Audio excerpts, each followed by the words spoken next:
Sige. Yan. Dito lang. Honda Beat FI, magre-reset tayo ng ECU tsaka calibrate. So unahin natin is reset ECU. So kuha lang tayo ng pin. Tapos sasaksak natin dito sa green tsaka green brown. Sana yun? Green tsaka brown ito.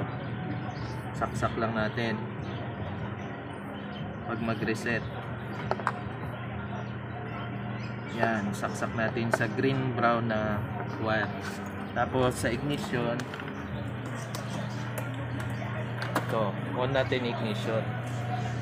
Pag walang error yung ECU, mag-i-steady yung engine dapat. Pero pag may error yan, nagbi-blink yan. On natin. Yan, ibig sabihin may error to.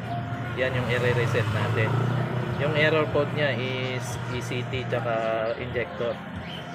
So i-reset natin. Yung gawin, off natin muna.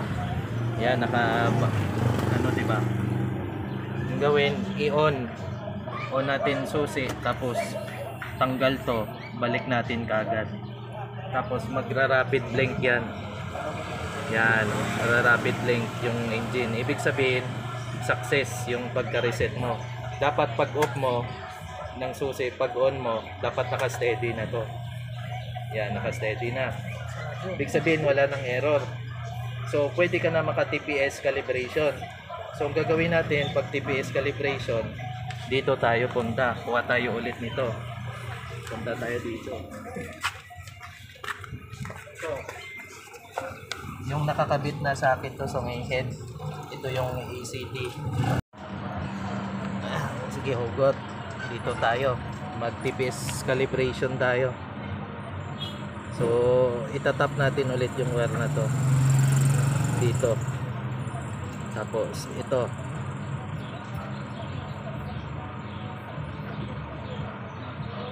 yan.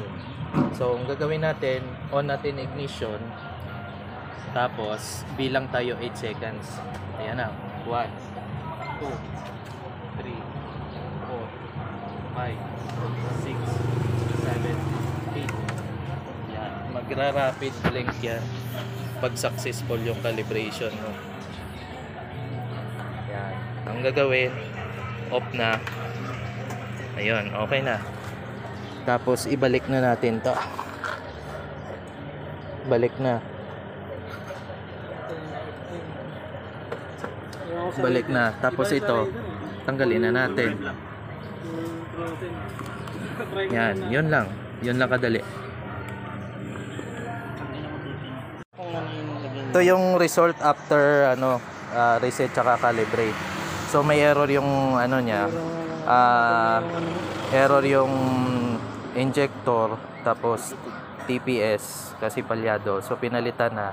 Nung pinalitan kasi hindi na reset tsaka calibrate, palyado pa rin yung takbo. So ngayon yung ginawa, ni-reset yung ECU muna, tapos kinalibrate yung TPS. Ito na yung resulta. One click na lang ngayon. Nakaraan, kailangan mo pa i-click tapos pigain yung throttle para umandar. Ayun, one click na lang ngayon. Tapos balik power na. Oh, yan oh. Malalaman mo sa turnos yun eh. Ayan na, balik power.